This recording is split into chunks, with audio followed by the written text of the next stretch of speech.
Vi, where you been all this time? Well, you see, I've been farming honey on Makeshift.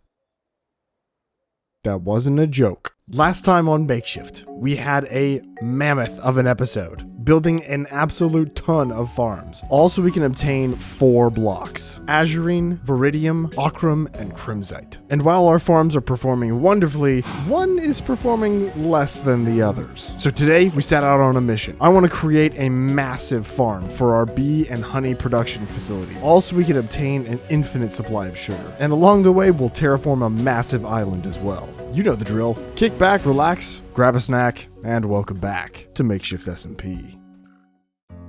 Oh my goodness, a sulfur spike for sale from the wandering trader. Yo, huge. Ooh, a sweet tea. Don't mind if I do. I love sweet tea. Us Southern Americans, you know. Augmented. It's like an up and down arrow. What does augmented mean? Perfect drink to get the day started, motivating and saturating. What is augmented? I don't know if I need to craft this into a block. Ooh, you get 1 for 1. Ooh, it sounds like a sponge. What the heck? But now we're growing sulfur spikes. Here, let's test.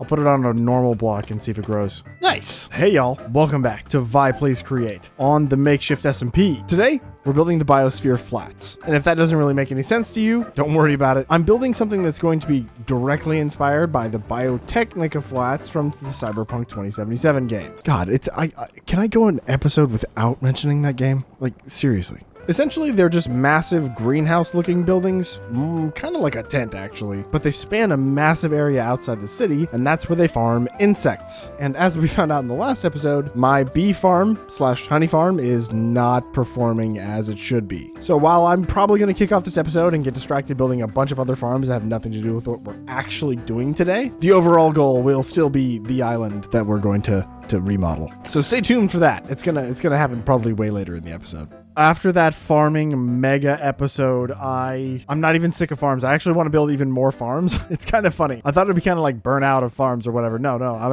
having a great time. And you guys really seem to be liking that style of episode too. Now, I can't promise that I'm going to do a mega episode every single time one of these farm building sprees comes around. That literally took... I'm definitely not going to get the views that would warrant spending that much time on a single episode. Like, there's no possible way. Unless it pops off tomorrow and gets like 10,000. But there is a specific block that I think I'd like to have access to in infinite quantities on top of all the stuff that I'm already farming. There's a bunch more block generators I can make that would allow me to get like pretty much every block in the game. And I think that'd be kind of cool. I'm working on a bit of a tight timeline. I would like to finish up this series in the coming weeks, coming months. I don't know, month. Probably in the coming month. And that means there's a lot of building ahead of me. And so not having to stop and find or farm materials manually probably is for the best. Problem, I don't have any more space in here. I'm like out of space. There's a little bit of stuff up here that I could maybe do something up here. I'm just really lacking like a large space. But you know what doesn't lack space? My main workshop. I've got plenty of space in there. So I think it's time to finally pick up the mobile workshop and head on back to the base. I'm not saying I'm done with this area. It's not done. But for the farm building that I want to do at the start of this episode, I think we gotta go home. And I probably need to empty my shulker monster. It's gotten ridiculous.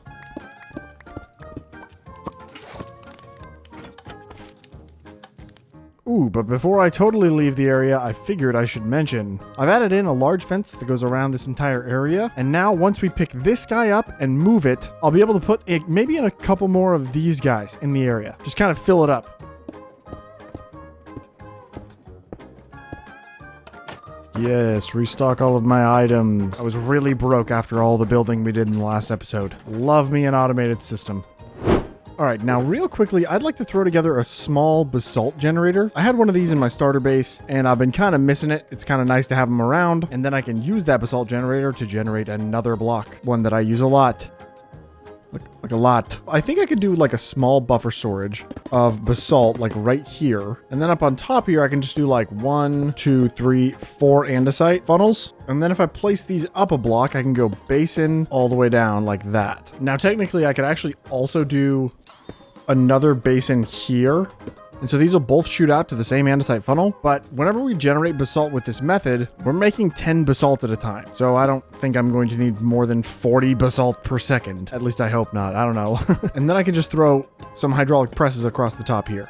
I am going to need to supply these with some water, and I'll need to supply these basins with some lava. Lucky for me, I have a lava supply line right there. It's kind of why I wanted to put this farm in this bay. Now, if I go ahead and filter these basins for basalt, they shouldn't ever spit anything out but those, and I can drop down 1 soul soil and 1 blue ice. Did I just... Okay, I totally missed. And 1 blue ice. Okay, and 1 blue ice into each of these. Now, once we supply these hydraulic presses with some power and these pumps with some water, like so...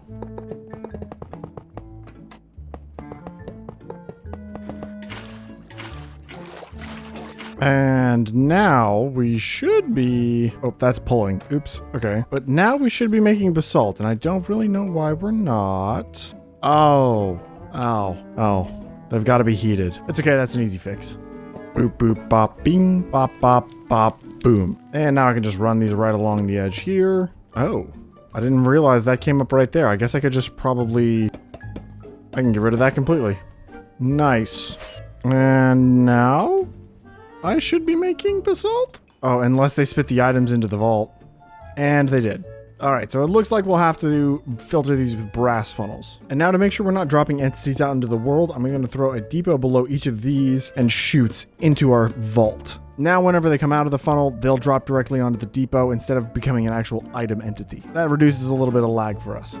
Now if I replace my blue ice and soul soil... We should start producing. I love these dreams and desires, like little compact farms I can make. Really nice. And I like that it reduces lag a lot. I've added in a little bit of glass to make this look a little prettier. And if I grab out some industrial iron, I can lock that in place. So now it looks like the water's actually sealed in there. As one final bit, we can actually request the items out to our storage network by adding a packager right here, attaching a factory gauge to our network. And just like these two modules over here, I can drop down my factory gauge, assign it to basalt, add a redstone link that I can assign to basalt cyan terracotta, and I can add a new connection to that redstone link. And then I can set a threshold to the actual system. This guy is going to be measuring the entirety of my storage system. So if I say I want to keep a stock of like 30 stacks, I mean, obviously I already have 115, so maybe this isn't the best example, but using this, I can send out a redstone signal to this frequency. I can now make one of my fancy new inverted redstone links, which I can place on the side of this packager and sneak right click to turn it to a receive mode. I should be able to do basalt cyan terracotta, and that's going to power the frequency. It'll send out a redstone signal to this frequency, meaning it'll pull one package and send it to our main storage system. All I got to do is drop an andesite funnel on the backside of that, and it goes right into the storage system.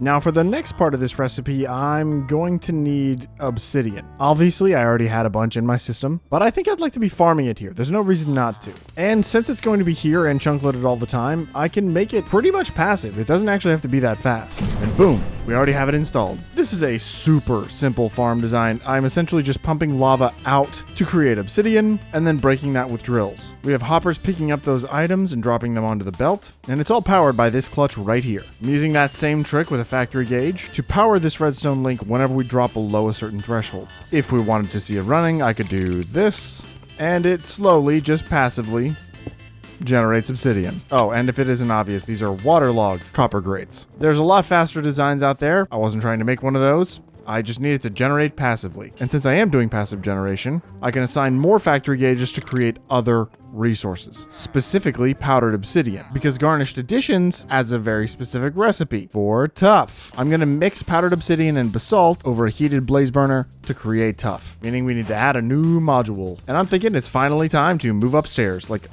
there's so much space up here that I haven't used, and I'm just cramming stuff in down there for no reason. And this bay right over here is already set up and ready to go. As you can see by our numbers up top there, we have bay 12. So all I'll need is a smart chute coming out of here to pick up our packages, of course with a package filter inside, and some way to get those items out of a package. And I think for this next portion, I'm going to work backward. I think it'll make my life a little bit easier. So I want to actually do a couple outputs here, and I'm going to do 2 belt lines so that I can have a bunch of basins lining both sides of this belt. and I'm realizing a Tuff production this large might outpace our obsidian production, but I also know that 40 stacks of obsidian won't quickly get depleted, because even whenever this gets crushed into powdered obsidian, we'll get some of the obsidian back. The recipe isn't 1-to-1. We get a 75% chance to actually get the obsidian back. But yes, I'm going to line both of these with basins and place blaze burners below all of these. And with a mixer above all of those, I can give all of these guys straws as well. I'll just need to figure out how to distribute the items from where I'm getting the packages to all of the different basins. And that might be a little bit involved. All right, I ran. You're on.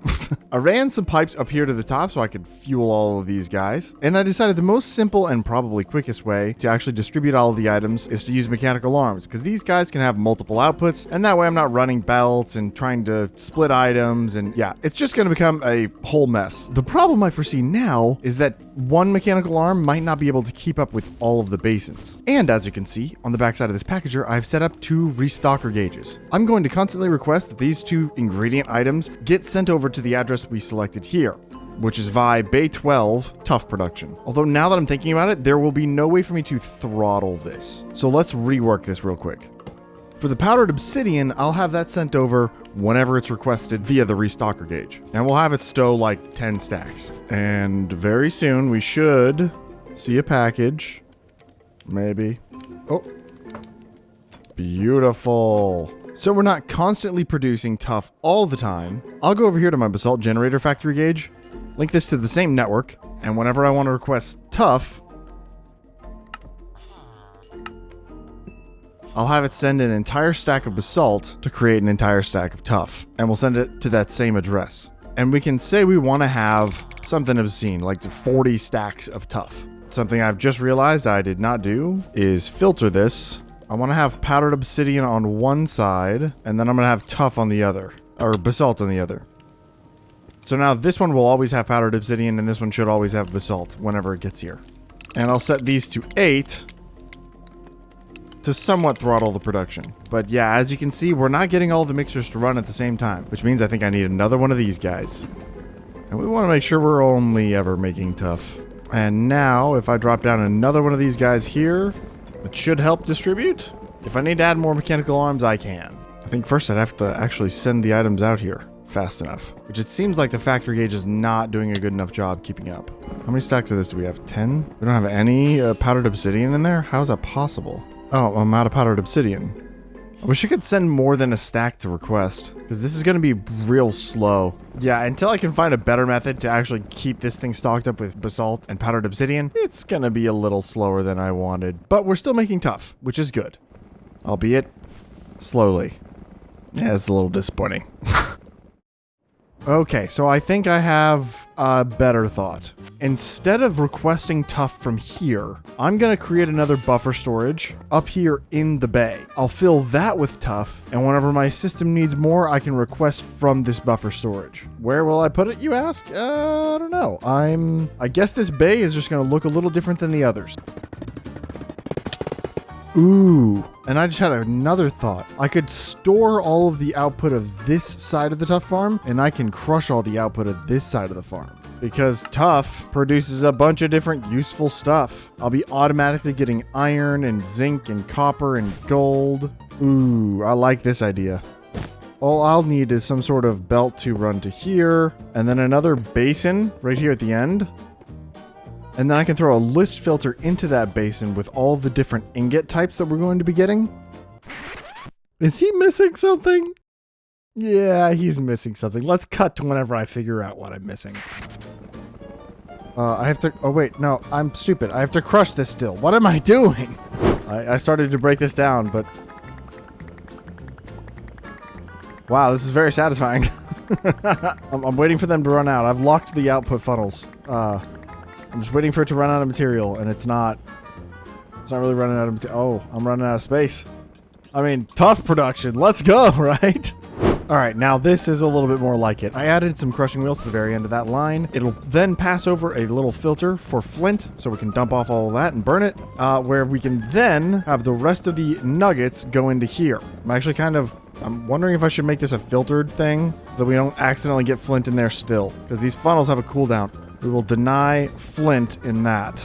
Also, I've hooked this guy up to a threshold switch. So now once we hit a certain level of tuff, the farm will turn off. I can now turn on this guy and we can start crushing all of the new tuff. And oh my god, guys, I've got like real automated resources. I've got real metals automated. It's gonna take forever. It's gonna take forever, but I have it. Are we making anything? Oh, we are. Look at that.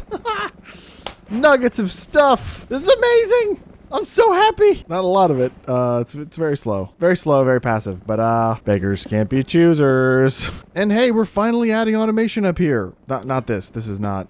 Ignore that. And I had to poke this guy out to the roof. Looks a little goofy now, but whatever.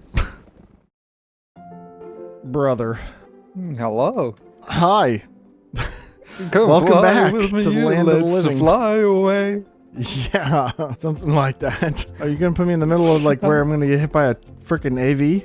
No, I was gonna fly you down to the bees and leave you there. The bees? The bees wouldn't hurt me. Yeah. No, I know. It'd just be. That's not what I was doing last. Oh, what the hell? Oh, he's teleporting. Where'd he go? I was not ready for that. He's gonna be back, I assume. Freaking crit. Oh, there he is. Where? What? Is he inside this? Oh my god, he is. Enderman of the AV platform. What is your wisdom? I'm here to borrow your vault of... Let me catch it. Let me catch it. I got it. I got it. Ah, I'm here to borrow your vault of bone meal for a sec. I need to show off the farm in action. Come. Do I just yoink it from here? Yeah. Thank you. I'll be back. It'll be mostly full by that even after I return. Do you want to be a part of the thing while I do the thing, or do you just want to? No, actually, I want to stand in the background and be ominous while you just don't acknowledge me. I'm just gonna stand here and stare at you. Okay. But I need to. I'm gonna mute up first, though. I need a. Oh no, I don't have a spyglass. No, I'll just be menacing. I'll just hold a gun. Sure. Do you mind standing off to the side in that case? Because I want to walk through the entire process. Or like you can stand on top of the farm. That's okay. Just don't even acknowledge me. Cool. All right. Well, let me lock in for like a minute or so. And with only a few more tweaks, we now have a little bit of a buffer storage that's going to stack up the items into a full stack before sending it into the crushing wheels here. It just kind of makes it a little bit more efficient that way. And as you can see, we are not really producing because our bottleneck is currently still obsidian. And I kind of forgot that we have a better method to make obsidian. I can actually wash magma blocks into obsidian. And how do you make magma blocks? Well, there's a couple different ways. One of them being super easy for me. All I need is to pull netherrack from my netherrack farm over by the redstone production facility, send it over to here, and seethe it using the seething catalyst I have downstairs into magma. Seething catalyst. That's what I'm talking about right there. This whole farm is useless. So let's do a quick little item transport, shall we? Ooh, we got new fluid pipes now. Yo, that's so cool. I'm going to quickly turn off my main storage input, and I'm going to run this pipe over to where we're actually accepting items into this post box right here. Because after we stopped using these guys, they've been kind of just chilling here in this delivery bay, and we can totally use these guys for netherrack. I'm thinking if I actually deliver the items into this post box, I can pull them out and readdress them using this guy, roll them across a couple item drains, and have it run directly into this portable storage interface. By addressing it to the first main input, whenever it goes on this minecart contraption, it will instantly teleport over to where we're actually inputting the items. So the netherrack will go right into the system. Ooh.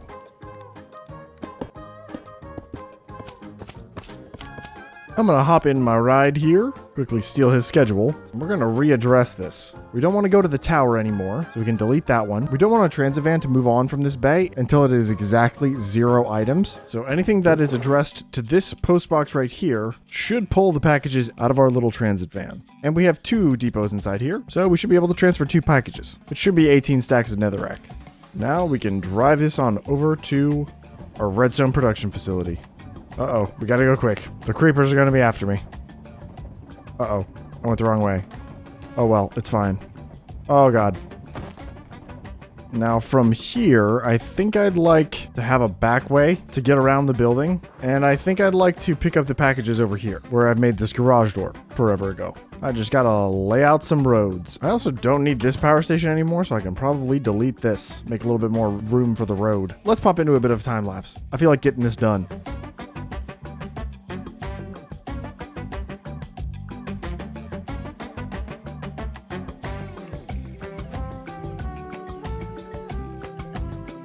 And just like that, we now have a nice little pathway through the back here. I can stop over here and back into place. Boop. And underneath it looks a little bit something like this. I just added a straightaway for this angled segment right here that crosses paths with this other segment of road there. We have our back in position, which is at an angle, and then it pulls out and it goes straight. There is also a pass-through right here because I also plan to add in the lava hauler. As you can see, I've kind of already done it. I have a train station right here where the lava hauler can pull up and stop, and we can offload lava because this guy has always been in a lava deficit ever since I created this facility. And what I did to actually supplement that deficit was I would pick this up as a minecart contraption, bring it back over to spawn where my infinite lava source is, and I would fill it up from there. Now I have a lava trap, so, you know, I'm going to use it. Problem, I didn't realize how bad the netherrack production was over here. It's really bad. It kind of wouldn't be bad, except I chose to use a different recipe. Initially, I had it kind of set up one way, and then I changed it during that episode where we were doing the redstone production facility. And now what I have is a cobblestone generator here. As you can see, if I pop into free cam, you can kind of see. We got cobblestone on both sides, drills, breaking those, and they fall down into this big old vault. And from there, they get smelted into stone. And we use that stone to then get mixed with nether wart, and that gets turned into netherrack. Problem? Nether wart is something that relies on random tick, meaning that the player has to be nearby, meaning that it's not really a truly passive farm. I can't just chunk load it and leave. At least I don't think it can. I don't know. Does vanilla backport add the thing where like chunk loaded chunks will random tick now? Because I know that's a thing in like modern versions of vanilla. But yeah, this nether wart production is just not cutting it. Although it looks like it is currently stuck. So of course it's not cutting it because it ain't moving. Either way, I'm not actually getting any nether wart in. It's taking like forever to fill up the vault behind me, and most of it is getting eaten almost immediately by the netherrack production. But there's better and easier ways to freaking automate netherrack. And so, I mean, this is just ultimate side quest. We haven't even touched on what I actually wanted to do in this episode today, which I still plan to do. That's just, this video is going to be a little later. But I want to redesign our netherrack system. It's just not cutting it. And while I do have 7,300 netherrack in here, I can just duplicate it. Because using cobblestone, cinder flour, and lava, I can mix them into netherrack. Thank you, Create Crafts and Additions. But let's redesign this really, really quickly. Back-to-back time lapses? I think so. Let's go.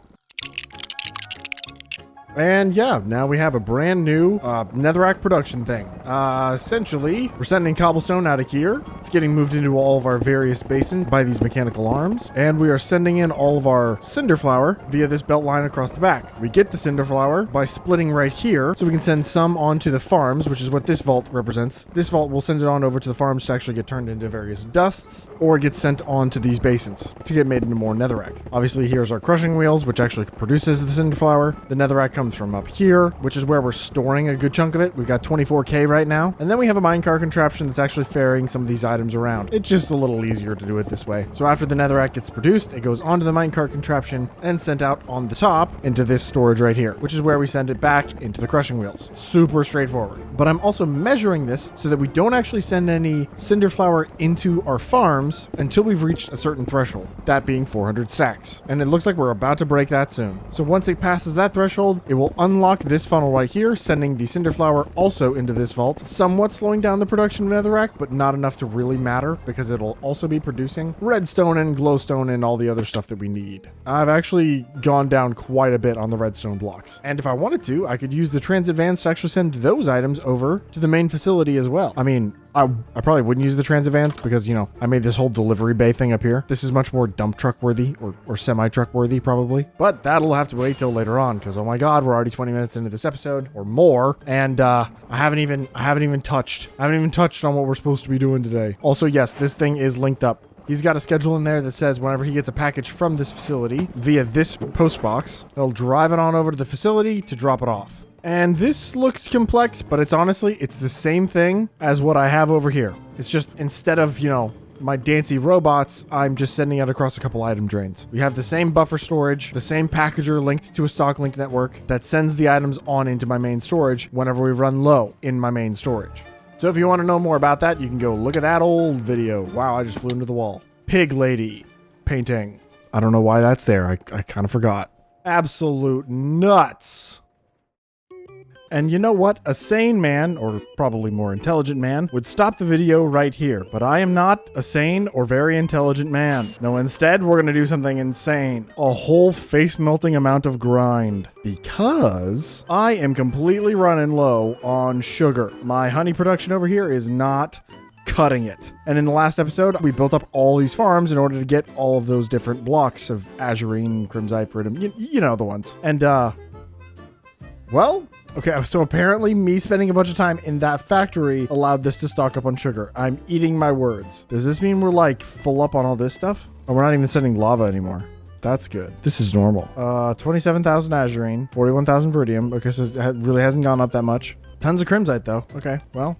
So I guess it's time for me to figure out why I'm not getting any lava. Great. I love troubleshooting. It's my favorite part of all this nonsense. Why no power? Got power here. Oh, but no belt.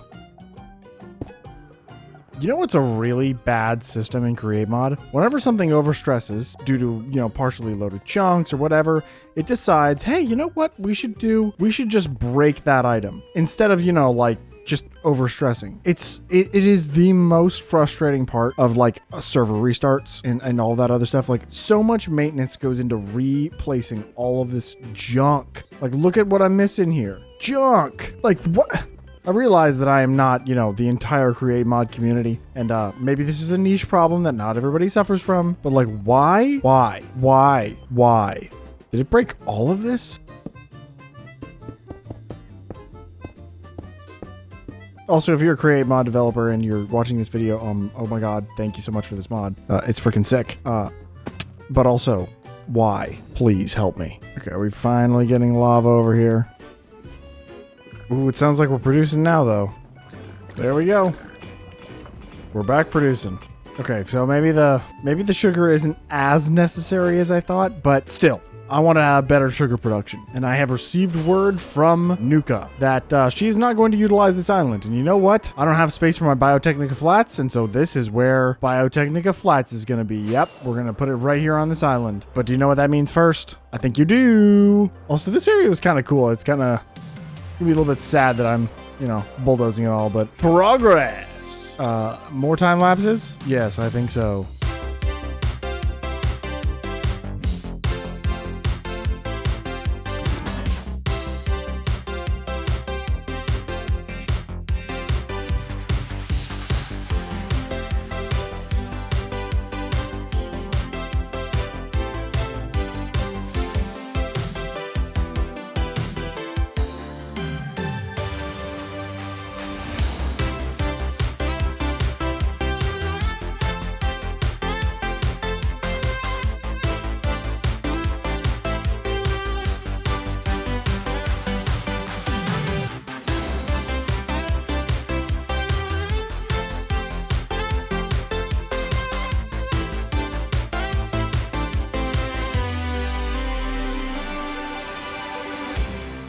And oh my god, this took forever. I mean, obviously I heavily use these schematic cannons. I just copied this island over into Creative Test World, added some flat space up here on top, kind of like a plateau, and then textured the ground. Over here on this farming side of the city, and I guess these islands over here as well, I'm going to be going for a little bit more of an arid, drier biome. And I found that this gradient, especially from a distance, it looks really cool. I like this. As you can see, we also have a bunch of space right over here to add in maybe a couple more things that will pertain to our Biosphere flats. And now the last thing to do is to get the buildings installed. And you've kind of already seen the building. It's literally this. It is this building. It is this building. It's just going to be bigger. But we've since updated the Steam and Rails mod, and oh my god, the price of Locometal now is expensive. Don't worry, I've already solved it in between clips.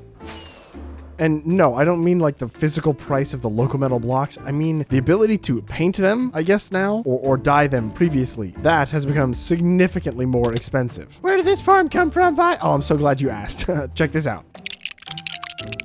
Yes, I threw this together so we could have a really good stock of white local metal, because that's what I'm using mostly in the build for today. Don't ask how I got all the packed mud and coarse dirt and all that stuff. I'm just kidding, you can ask. It's actually this down here. As much automation and stuff that you can do with Create, the humble vanilla crafter just out farms them. All you need is a couple different ingredients and some recipe setup, and you can just produce. But yes, with the newer Steam and Rails update, we now have something called paint. And I think you can even put this on a brush and like paint blocks in place, which I think is kind of crazy. That's so cool. But to dye local metal now or change their color at all, you need to have this in production. And paint is just clay, whatever dye you want, and water. And thank goodness I'm using white local metal for this, because I now have a massive bone meal supply. And so I just brought that over here, crushed it in some white dye using my automated system. And then I set up some factory gauges to send things over to here to make sure we're getting a stock of clay balls and white dye mixed and turned into paint. And then I can use that paint in these mixers to produce the white local metal. And that sends it all back into my system. I'm now sitting on 5.1K. I don't know if that's enough for the build, but let's grab a schematic and check a materials list.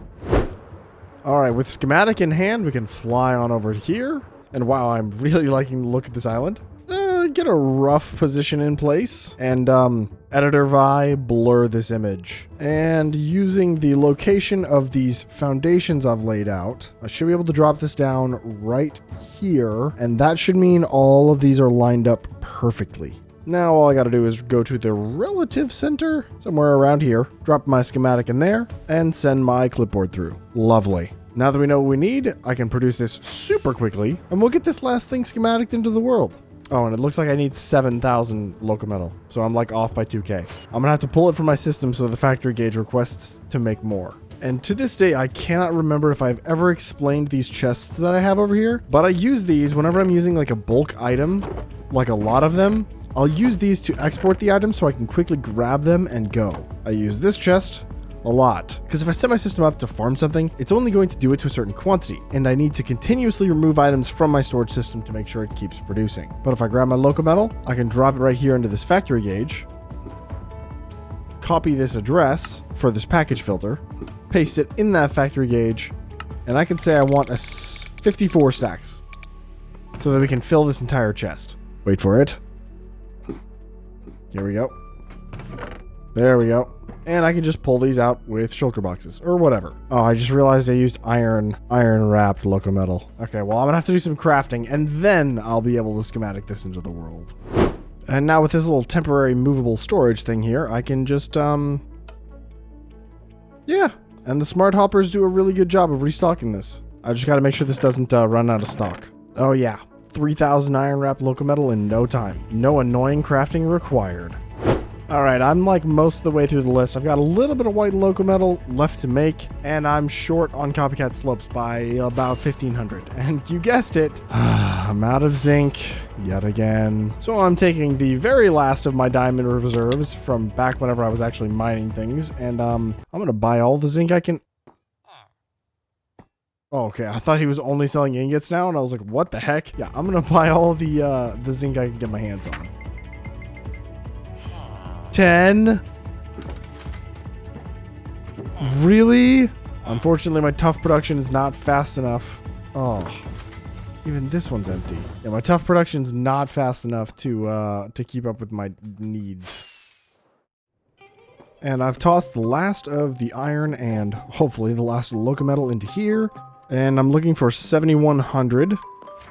And it looks like I've just passed that. Perfect. So I can go ahead and turn this off. And we can get these guys schematic into the world. Are we missing anything? Yeah, short grass. But, I mean, whatever. It's fine. Last time lapse. I can't believe how many time lapses are in this video. Let's go.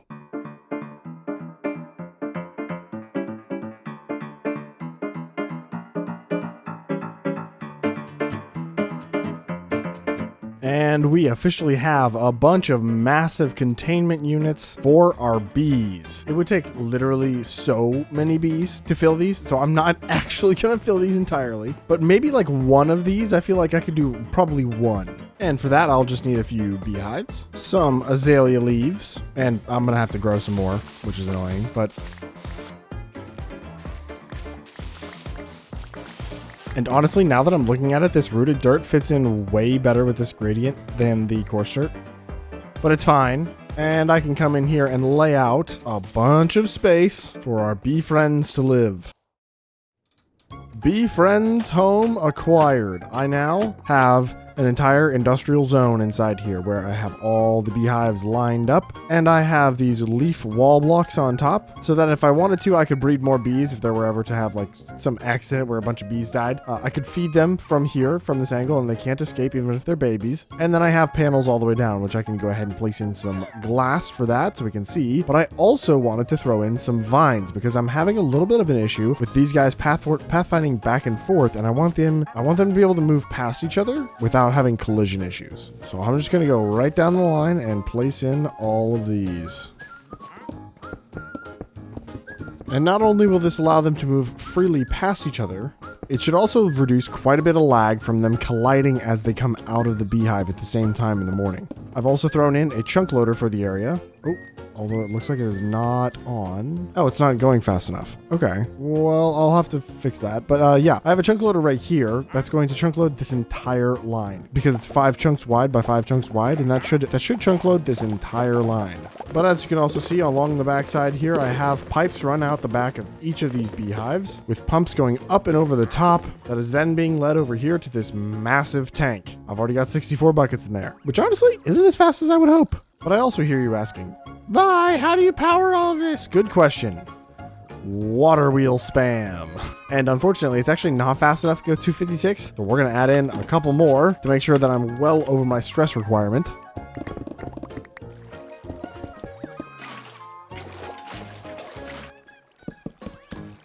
That should put us well over the stress requirement right there. And now if I crank this all the way up, never mind, I need to add more water wheels. That should be enough water wheels to run this area a little bit. And now we are up to 256. I should. And bada bing, our chunk loader is working, meaning that even if I leave the area, the bees will pollinate, and then they'll get back inside their hives and they'll make honey. Now, the matter of shipping the honey over to get turned into sugar is not something I'm going to do right now because, oh my god, this video is too long. And yep, you guessed it, that's where we're going to leave it. I appreciate y'all so much for watching. If you liked the video, like it. And if you want to subscribe, you should do it. And I'll see you in the next one. See ya.